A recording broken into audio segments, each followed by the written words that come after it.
Big breaking చూస్తున్నాం. ఇటు 24 గంటల్లో దాదాపు బంగారం ధర ఒక్కసారిగా కింద పడిపోయిందనే చెప్పుకోవాలి. రోజు రోజుకు ధర పెరుగుతూ వచ్చిన బంగారం ఇప్పుడు ఒక్కసారిగా 24 క్యారెట్ల బంగారం కనుక మనం చూసుకుంటే దాదాపు తులం బంగారం 8,000కు పడిపోయిన సిచ్యువేషన్ కనిపిస్తోంది. దీనికి సంబంధించిన బిగ్ బ్రేకింగ్ మనం చూస్తున్నాం. ప్రస్తుతం కిలో వెండి ధర 4,15,000 ఉంటే ఇటు బంగారం మార్కెట్లో ఒక్కసారిగా భూకంపం సృష్టించిందని చెప్పుకోవాలి. నిన్న ఒక్కరోజే దాదాపు 11,000 రూపాయలు పెరిగితే ఇవాళ ఏకంగా అది 8,000కు ఒక్కసారిగా డౌన్ ఫాల్ అయిపోయింది. ఇంటర్నేషనల్ మార్కెట్లో భారీగా పతనం కావడంతో ఇవాళ దేశీయ మార్కెట్లో వెండి బంగారం ధర అయితే దాదాపు తగ్గింది. ఇటు హైదరాబాద్లో చూసుకుంటే 8,230 రూపాయలు తగ్గింది. అంటే 24 క్యారెట్ల 10 గ్రాముల ధర చూసుకుంటే 1,70,620 రూపాయలుగా పలుకుతుంది. అంటే 10,000 తగ్గింది కిలో వెండి. అంటే ప్రస్తుతం కిలో వెండి 4,15,000 రూపాయలుగా తయారైంది ఉందని చెప్పుకోవాలి. సో ఒక్కసారిగా బంగారం మార్కెట్లో అయితే భూకంపం సృష్టించిందని చెప్పుకోవాలి. కొన్ని గంటల్లో సీన్ అంతా మారిపోయింది. నిన్న ఏదైతే బంగారం ధర ఒక్కసారిగా 11,000కు చేరువలో ఉంది, 11,000 దాటిందో ఇవాళ 8,000 ఒక్కసారిగా తగ్గిపోవడంతో అసలు పసిడి ప్రియులంతా కూడా ఒకవైపు ఆనందం వ్యక్తం చేస్తున్నారు. ఇవాళ ఒక్కరోజే ఇంత పెద్ద మొత్తంలో ఎందుకు తగ్గింది అంటూ కూడా చర్చించుకుంటూ ఉన్నారు. ఇక రానున్న రోజుల్లో బంగారం ధరలు విపరీతంగా పెరిగే ఛాన్సెస్ ఉన్నాయంటూ కూడా అధికారులు చెప్తున్న నేపథ్యంలో ఇప్పుడు ఒక్కసారిగా ఈ విధంగా పతనం అవ్వడానికి గల రీజన్స్ ఏంటి అనేది కూడా మాట్లాడుకుంటున్న పరిస్థితి కనిపిస్తోంది. అసలు బంగారానికి సంబంధించి ఇవాళ హైదరాబాద్లో రేట్స్ కనుక మనం చూసుకుంటే 24 క్యారెట్స్ 10 గ్రామ్స్ గోల్డ్ వచ్చేసి 1,70,620 రూపాయలు ఉంది. అండ్ అలాగే కిలో కూడా ఇటు వెండి కూడా అదే స్థాయిలో నమోదవుతుంది. అంటే కిలో వెండి దాదాపు 10,000 రూపాయలు తగ్గింది. ప్రస్తుతం కిలో వెండి ధర 4,15,000 రూపాయలు పలుకుతుంది. ఇటు ఆభరణాల తయారీకి వాడే 22 క్యారెట్స్ గోల్డ్ చూసుకుంటే 10 గ్రాములపై 7,550 రూపాయలు తగ్గింది. అంటే ఇప్పుడు ప్రెసెంట్ రేట్ చూసుకుంటే 1,63,950 రూపాయల నుంచి 1,56,400 రూపాయలకు చేరుకుంది. అంటే ఇక 18 క్యారెట్స్ గోల్డ్ చూసుకుంటే 6,170 రూపాయలకు పడిపోయింది. అంటే ప్రెసెంట్ రేట్ 1,34,140 రూపాయల నుంచి 1,27,970 రూపాయలకు చేరుకుంది. అంటే ఒక్కసారిగా అసలు మార్కెట్ ఏ విధంగా పడిపోతుంది అనేది కూడా చూడొచ్చు. గోల్డ్ రేట్స్ రోజు రోజుకి అంతకంతకు పెరుగుతూ ఉంటాయని మనం అనుకుంటూ ఉన్నాము. సో ఇప్పుడు ఒక్కసారిగా ఈ గోల్డ్ రేట్స్ తగ్గిన నేపథ్యంలో ఇటు పసిడి ప్రియులంతా ఇంత ఆనందం వ్యక్తం చేస్తున్నారని చెప్పుకోవాలి. అసలు ఈ గోల్డ్ రేట్స్కి సంబంధించి ఎందుకు ఇలాగా ఒకసారి హై రేట్స్ కొనసాగుతున్నాయి, కొన్నిసార్లు తగ్గుతూ ఉన్నాయి, అండ్ ఇంత పెద్ద మొత్తంలో ఒక్కసారిగా 8,000కు పడిపోవడానికి గల రీజన్స్ ఏంటి అనే దానిపై గోల్డ్ ఎక్స్పర్ట్తో మా ప్రతినిధి గౌతమి మరిన్ని వివరాలు అందిస్తారు. బంగారం, వెండి ఈ మధ్యకాలంలో మనం చూస్తున్నాం ఏ విధంగా వీటి యొక్క ధరలు పెరుగుతున్నాయో. అయితే బంగారంతో పోలిస్తే వెండి కూడా అదే స్థాయిలోని పోటాపోటీగా పెరుగుతుండడంలోని ప్రజలందరూ కూడా షాక్ అవుతున్న పరిస్థితి కనిపిస్తోంది. అంటే ఒకవేళ గోల్డ్ రేట్ పెరిగినప్పటికీ సరే సిల్వర్ కొందాంలే అంటే ఆల్టర్నేటివ్ని చూస్ చేసుకునే వాళ్ళకి అది కూడా అదే స్థాయిలో పెరగడం నిజంగా ఆందోళన వ్యక్తం చేస్తున్నారు. ఇటు బంగారు ప్రియులు కావచ్చు, లేకపోతే వెండి ప్రియులు కావచ్చు. మరి ఇది ఇంకా పెరిగే అవకాశం ఉందా? ఒకవేళ పెరిగితే ఈ మధ్య కాలంలోని పెరిగిందనగానే వెంటనే ఆందోళన పడిపోయి ఇంకా మనం అప్పు చేసిన సరే వెళ్ళి కొనేయాలి, మళ్ళీ రేపు పొద్దున్న దీని నుంచి ఇంకా ఎక్కువ శాతం పెరిగిపోయే అవకాశం ఉంది కాబట్టి ఇప్పుడే మనం కొనేయాలి అని చెప్పి చాలా మంది తొందరపడుతూ ఉంటారు. మరి అలా కొనడం కరెక్టేనా? సో వీటన్నిటి గురించి తెలుసుకుందాం. ఈరోజు మనతో పాటు బిజినెస్ అనలిస్ట్ నాగేంద్ర సాయి గారు ఉన్నారు. సార్ నమస్తే. సో ముఖ్యంగా మన మిడిల్ క్లాస్ ఫ్యామిలీస్ ఏంటంటే ఏది పెరిగినా కూడా ఇప్పుడే కొనేయాలి, లేకపోతే ఇంకొక నెల 2 నెలల్లోని ఇది ఇంకా పెరిగిపోయే అవకాశం ఉంటుందని అప్పు చేసైనా తొందరపడిపోయి కొనేస్తూ ఉంటారు. బంగారం టైంలో అయితే ఎక్కువ శాతం అది చూస్తూ ఉంటారు బంగారం కొనడానికి. అయితే ఇప్పుడు బంగారమే కాకుండా పోటాపోటీ వెండి కూడా అదే స్థాయిలో. సో వెండి కొనడానికి కూడా ఇప్పుడు ఇంట్రెస్ట్ చూపిస్తూ ఉన్నారు. మరి ఇలానే రేట్లు అంటే ఇదే విధంగా పెరిగే అవకాశాలు ఉన్నాయా, తగ్గే అవకాశాలు ఉన్నాయా? ఇలా తొందరపడే వాళ్ళకి ఏం చెప్తారు? ముఖ్యంగా వెండి ఇంత స్థాయిలో పెరగడానికి రీజన్స్ ఏంటంటారు? సో మనకి బంగారం అనేది మన భారతీయులకి చాలా కాలం నుంచి మన బ్లడ్లో ఆల్మోస్ట్ గోల్డ్ ఉందని చెప్పుకోవచ్చు. ఎందుకంటే మనకి ప్రతి ఒక్కరికి ఒక అమ్మాయి పుట్టిందంటే ఒక తులం బంగారమైనా ఖచ్చితంగా ఉండాలి, ఎంత అసలు లేని వాళ్ళు అయినా సరే బంగారం ఉండాలి అనే మన కల్చర్లోనే అది ఇన్వైబ్ అయిపోయిందండి.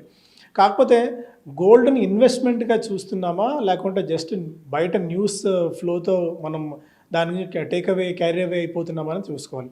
ఒకవేళ గోల్డ్ ఇన్వెస్ట్మెంట్గా చూస్తున్నాము, లేదా మనకు ఒక 2 years down the line or 5 years down the line మన ఇంట్లో పెళ్ళి ఉంది, లేదంటే ఏదైనా ఫంక్షన్ ఉంది అప్పుడు గోల్డ్ తీసుకోవాలనుకున్నప్పుడు దాని థాట్ ప్రాసెస్ డిఫరెంట్గా ఉండాలి. గోల్డ్ ఇన్వెస్ట్మెంట్గా చేయాలనుకున్నప్పుడు దాని థాట్ ప్రాసెస్ డిఫరెంట్గా ఉండాలి. ఇప్పుడు ఏంటంటే గోల్డ్ ఈ స్థాయిలో పెరగడానికి డిఫరెంట్ ఫ్యాక్టర్స్ ఉన్నాయండి. అంటే మన దేశంలోనే కాకుండా ప్రపంచవ్యాప్తంగా చాలా ఫ్యాక్టర్స్ గోల్డ్ ఈ స్థాయి పెరగడానికి కారణం ఉంది. ఇంటర్నేషనల్ మార్కెట్లో $2,600 మ్యాక్సిమం. మనం అప్పటి నుంచి గోల్డ్ కొనమని చెప్పి కూడా అనేక సందర్భాల్లో చెప్తూ వచ్చాం. మనం అంతకుముందు మాట్లాడినప్పుడు కూడా ఒకసారి మేబీ $65,000-70,000 రూపీస్ అట్లా ఉన్నట్టుంది గోల్డ్. 1 lakh రూపీస్ అవుతుంది అయినా ఆశ్చర్యపోవాల్సిన అవసరం లేదన్నది అప్పుడు అనుకున్నాం.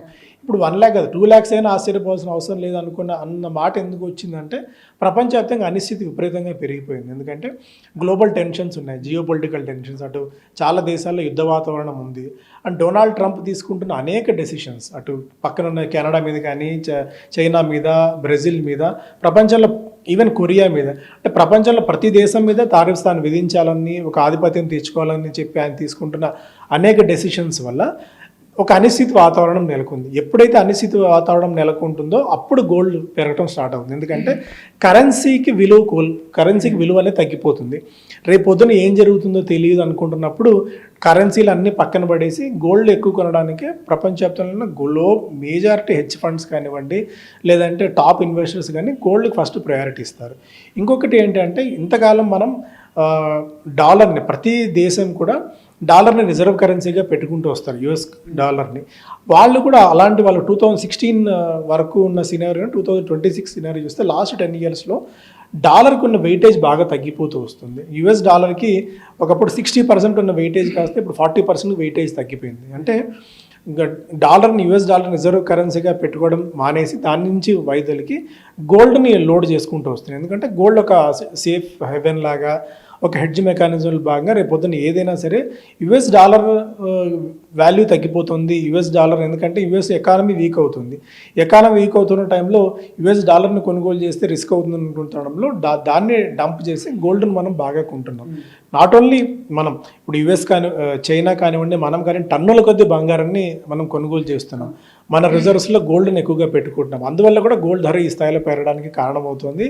సో గోల్డ్ ఇక్కడి నుంచి ఇంకా ఎంతవరకు పెరగచ్చు అంటే దానికి డొనాల్డ్ ట్రంప్ ఉన్నంత వరకు గోల్డ్ ఎక్కడి దాకా వెళ్తున్నది ఎవరు ప్రెడిక్ట్ చేసే పరిస్థితి అయితే లేదు.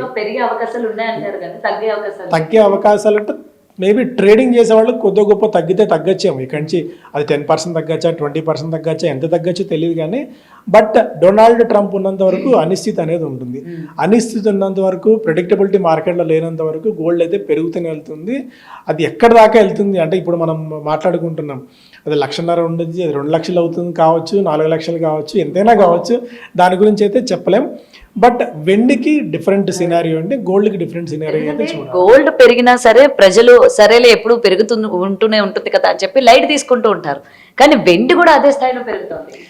సో వెండికి ఇండస్ట్రియల్ డిమాండ్ ఒకటే రీజన్ అండి. గోల్డ్కి ఏంటంటే ప్రతి దేశం వాళ్ళ కరెన్సీ, వాళ్ళ వార్ చెస్ట్లో ఆర్ఎల్స్ వాళ్ళ దీనిలో పెట్టుకోవడానికి చూస్తారు కాబట్టి గోల్డ్ పెరిగినా ఒక లెక్క, ఎందుకంటే బయట అనిశ్చిత వాతావరణం ఉంది కాబట్టి. బట్ సిల్వర్కి అలాంటి సినారీ ఎప్పుడూ లేదండి. అంటే సిల్వర్ ఎంత పెరగడం, $30 నుంచి ఏకంగా $120 పెరగడం ఈ ఇయర్ స్టార్టింగ్లోనే 2026లోనే, అంటే స్టార్ట్ అయ్యి మనకి ఇంకా 20 days 25 days కూడా కాలేదు. ఇది ఇప్పటికే 20% పెరిగింది. 2025 ఆల్మోస్ట్ 60% సిల్వర్ రిటర్న్స్ ఇవ్వడం చూస్తున్నాం. అంటే ఇంతటి రిటర్న్స్ ఇవ్వడం అనేది ఏ అసెట్ క్లాస్ కూడా, అది బంగారం అవనివ్వండి, వెండి అవనివ్వండి, స్టాక్ మార్కెట్ అవనివ్వండి, క్రిప్టో కరెన్సీ అవనివ్వండి, you name any asset class 90 degreesలో వర్టికల్గా అయితే ఏది రియల్ ఎస్టేట్ ప్రైజెస్ అయినా సరే ఏవి పెరుగుతూ వెళ్ళవు. ఎక్కడో చోట ప్రైస్ అడ్జస్ట్మెంట్, ప్రైస్ రియలైజేషన్ అనేది జరగాలి. నిజంగా అంటే రూపాయికి రూపాయి ఎందుకు విలువ అంటే ఆ రూపాయికి సరిపడా ఫ్యాక్టర్స్ అన్నీ కూడా దానికి రిలేటెడ్ ఉంటాయి కాబట్టి దాని వాల్యూ అంత ఉంటుంది. ఇప్పుడు గోల్డ్ కూడా దాని వాల్యూ ఎంత ఉంటుందంటే దానికి ఎక్కడో చోట ప్రైస్ రియలైజేషన్ అనేది ఒకటి జరగాలి.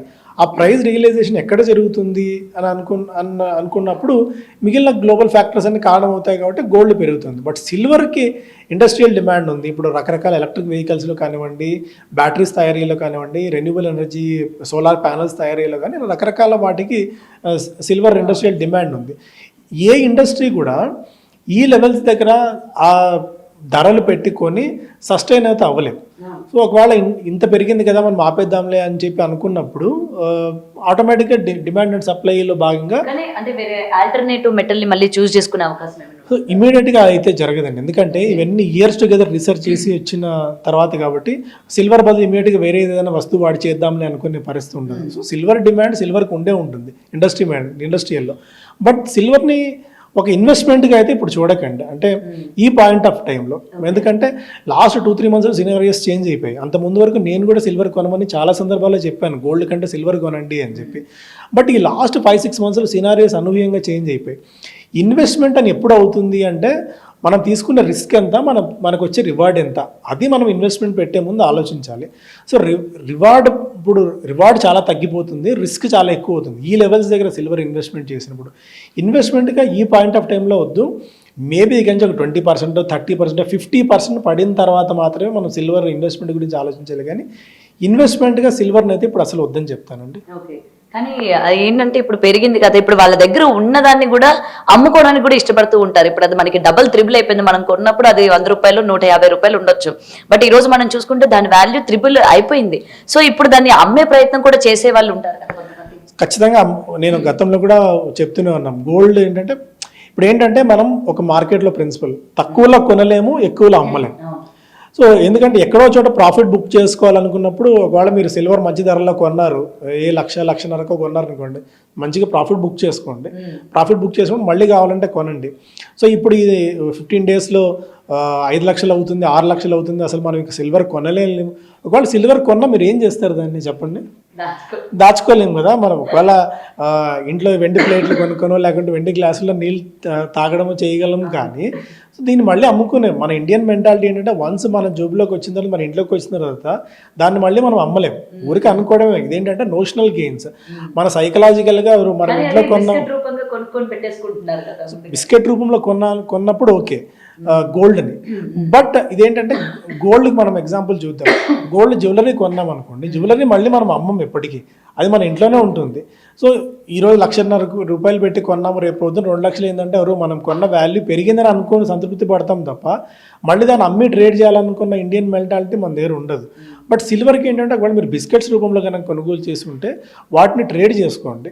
ట్రేడ్ చేసుకుని యాక్టివ్ ట్రేడర్గా మీరు ఉండగలిగినప్పుడు సిల్వర్లో కొద్ది గొప్ప డబ్బులు వస్తాయి. కానీ బట్ ఈ 4 లక్షలు అయిపోయింది, ఇక 5 లక్షలు అవుతుంది, 6 లక్షలు అవుతుంది, మేబీ 5 lakhs దాకా వెళ్ళే ఛాన్సెస్ అయితే ఉన్నాయి ఇక్కడ నుంచి.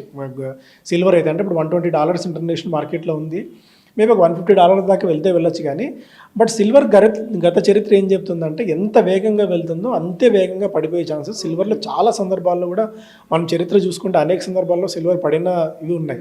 బట్ అప్పుడున్న సినారియోస్ వేరు, ఇప్పుడున్న సినారియోస్ వేరు అని చెప్పి చాలామంది వాదించడానికి ట్రై చేస్తారు. కానీ ఎప్పటికప్పుడు సినారియోలు కొత్తగా మారిపోతూ ఉంటాయి. ఇప్పుడున్న పరిస్థితుల్లో మేబీ కొద్దిగా సిల్వర్ పెరిగితే పెరగచ్చు. కానీ బట్ ఇన్వెస్ట్మెంట్ క్లాస్గా ఈ పాయింట్ ఆఫ్ టైంలో సిల్వర్ని ఈ లెవెల్స్ దగ్గర అయితే నేను కొనమని అయితే సజెస్ట్ చేయలేనండి. సరే, బట్ అయినా మనం సజెస్ట్ చేయలేకపోయినా జనాలు దాన్ని తీసుకోవడానికి రెడీగా ఉండరు కదా. వాళ్ళు చెప్పేటోళ్ళు అట్లనే చెప్తారు, ఇది పెరిగితే మాకే కదా అది ప్లస్ అవుతుంది, మా ఫ్యామిలీస్కి ప్లస్ అవుతుంది, ఫ్యూచర్స్కి ప్లస్ అవుతుంది అని చెప్పి. అండ్ వెండిలో కూడా పాల వెండి, ఇంకా మళ్ళీ దాన్ని కూడా డివైడ్ చేసుకుంటూ ఉంటారు, ఇది కొంటే మనకి ఇంత కాస్ట్ ఆఫ్ ఉంటుంది, ఇది కొంటే ఇంత కాస్ట్ ఆఫ్ ఉంటుంది అని చెప్పి.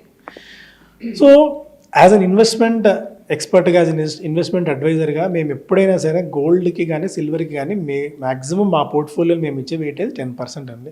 అంటే మీ దగ్గర 100 రూపాయలు ఉంది అంటే 100 రూపాయలు మ్యాక్సిమం 10 రూపాయలు ఒక అసెట్ క్లాస్కి మనం ఇన్వెస్ట్ చేయగలం. సో గోల్డ్ ఎంత పెరిగినా, సిల్వర్ ఎంత పెరిగినా సరే, సో మనం మళ్ళీ కొనలేమేమో అన్న థాట్, అంటే ఇన్ఫార్మ్డ్ ఇన్వెస్టర్గా ఉండాలి, ఒక స్మార్ట్ ఇన్వెస్టర్గా ఉండాలి. మనం ఇన్వెస్ట్మెంట్ అన్న యాంగిల్ ఆలోచించినప్పుడు ఇన్వెస్ట్మెంట్ అని ఎప్పుడు అవుతుంది అంటే మనకు ఆపర్చునిటీ వచ్చినప్పుడే కొంటాం. ఆపర్చునిటీ ఇప్పుడు రియల్ ఎస్టేట్ చూసుకుందాం, రియల్ ఎస్టేట్ బాగా పెరిగిపోతుంది, కోకాపేటలో ఎకరా 120 కోట్లు, మనం వెళ్ళి కొనలేము కదా. రేట్లు పెరుగుతూ ఉన్నప్పుడు వెళ్ళి మనం రిస్క్ తీసుకోకూడదు. అందుకే అంటారు పెద్దవాళ్ళు కూడా, పరిగెడుతున్న గుర్రాన్ని ఎక్కకండి, ఎక్కే ధైర్యం చేయకండి అని చెప్పి. సో ఇది వన్స్ విపరీతంగా పరిగెడుతుంది, అది ఎక్కడ అవుతుందో ఎంత దూరం వెళ్తుందో అనేది మనకు తెలియదు. సో మేబీ కొద్దిగా స్టెబిలైజ్ అయిన తర్వాత దీన్ని ఇన్వెస్ట్మెంట్గా చూడాలనుకున్నప్పుడు దాని మెకానిజం, దాని థాట్ ప్రాసెస్ డిఫరెంట్గా ఉంటుంది. సో ఒకప్పుడు ఏంటంటే మేము 100 రూపాయలు ఇన్వెస్ట్ చేయాలి, మీ దగ్గర 100 రూపాయలు ఉందంటే సిల్వర్కి గోల్డ్కి 10% మ్యాక్సిమం 5 to 10% వెయిటేజ్ ఇవ్వండి అని చెప్పేవాళ్ళు. ఇప్పుడు ఏంటంటే అన్సర్టన్ సిచ్యువేషన్స్ ఉన్నాయి కాబట్టి ఆ 5 to 10% కాస్త 10 to 20% అని మన వెయిటేజ్ని పెంచాం ఇప్పుడున్న ఎగ్జాక్ట్ సినారియో. సో మ్యాక్సిమం మన పర్సంటేజ్ అక్కడ వరకే మనం రిస్ట్రిక్ట్ చేసుకోవాలి, కానీ పెరుగుతుంది కదా అని చెప్పి అయితే మనం వెళ్ళాం. ఎందుకంటే యాజ్ అన్ ఈక్విటీ మార్కెట్స్ని ట్రాక్ చేస్తున్న వాళ్ళగా, స్టాక్ మార్కెట్ ట్రాక్ చేస్తున్న వాళ్ళగా మెజారిటీ మీ ఫండ్స్ అన్ని కూడా ఏదైనా స్టాక్స్లో కానీ, మ్యూచువల్ ఫండ్స్లో కానీ, ఆర్ఎల్స్ ఇతర asset classes like real estate investment trust కానీ, ఆర్ఎల్స్ కొద్దిగా అవగాహన ఉంటే క్రిప్టో కరెన్సీలు కానీ వాటి వైపు వెళ్ళమని చెప్తాం. కానీ సో గోల్డ్లో విపరీతంగా పెరుగుతుంది కదా, మన డబ్బులన్నీ తీసుకెళ్ళి ఒకేసారి కొమ్మరిస్తామంటే, సో సడన్ క్రాక్ ఒక 20% క్రాష్ వచ్చింది, 30% క్రాష్ వచ్చింది అనుకోండి, సో చిన్న ఇన్వెస్టర్స్ అది దాన్ని డైజెస్ట్ చేసుకోలేవు. సో అందువల్ల ఇన్వెస్ట్మెంట్ అన్న యాంగిల్ వేరు. సో మనం అందరూ కొంటున్నారు కదా, మనం కూడా కొనాలి అన్న థాట్ ప్రాసెస్ వేరు. దాన్ని మిమ్మల్ని మీరు ఎలా క్లాసిఫై చేసుకుంటారు, మిమ్మల్ని మీరు ఎలా యాజ్ అన్ ఇన్వెస్టర్గా చూస్తారా, ట్రేడర్గా చూస్తారా? ఒకవేళ ట్రేడర్గా చూసారనుకోండి, యాక్టివ్గా కొంటూ అమ్ముతూ ఉండాలి. అటువంటిప్పుడు ఈటీఎఫ్స్ బెటర్ అవుతాయి. ఫిజికల్ గోల్డ్ కొన్నప్పుడు, ఫిజికల్ సిల్వర్ కొన్నప్పుడు మళ్ళీ మీరు వెళ్ళి అమ్మాలనుకున్నప్పుడు మీకు మళ్ళీ ఛాలెంజెస్ ఉంటాయి. సో ఒకవేళ ట్రేడ్ చేద్దాం అనుకున్నారనుకోండి, ఈటీఎఫ్స్లో ఇన్వెస్ట్ చేసుకోండి. ఆ ఈటీఎఫ్స్ ట్రేడ్ చేసుకొని పెరిగినప్పుడు అమ్ముకుంటూ రావడం, తగ్గినప్పుడు కొంటూ రావడం లాంటిది ట్రేడ్ చేయండి. కానీ but physical gold కొనో, physical silver కొనో trade చేయాలన్న థాట్లో అయితే మేబీ అది అంత గొప్ప రిటర్న్స్ ఇవ్వకపోవచ్చేమో అనేది నా పర్సనల్. అది మేబీ నేను రాంగ్ అవ్వచ్చు, రైట్ అవ్వచ్చు. బట్ మార్కెట్లో ఇన్నేళ్ళు ఆల్మోస్ట్ 20-25 ఇయర్స్ ఎక్స్పీరియన్స్ ఉండి రెగ్యులర్గా, అంటే మీకంటే మీరు ఎప్పుడో ఒకసారి రేపు పొద్దున బంగారం ధరలు ఎంత ఉంటాయి న్యూస్ ఛానల్స్లో మాత్రం మీరు చూసి తెలుసుకోగలరు. బట్ ఏంటంటే పొద్దు నుంచి రాత్రి వరకు మేము అదే బిజినెస్లో ఉంటాం, అదే దాన్ని ట్రాక్ చేస్తూ ఉంటాం. కాబట్టి మేబీ ఈ పాయింట్ ఆఫ్ టైంలో నేనైతే వ్యక్తిగతంగా అయితే నేను ఒక లెవెల్ వరకు కొన్నాను. బట్ వ్యక్తిగతంగా ఈ ప్రైజుల్లో అయితే గోల్డ్ అండ్ సిల్వర్లో నేనైతే ఇన్వెస్ట్ చేయలేనండి. Thank you sir. Thank you అండి.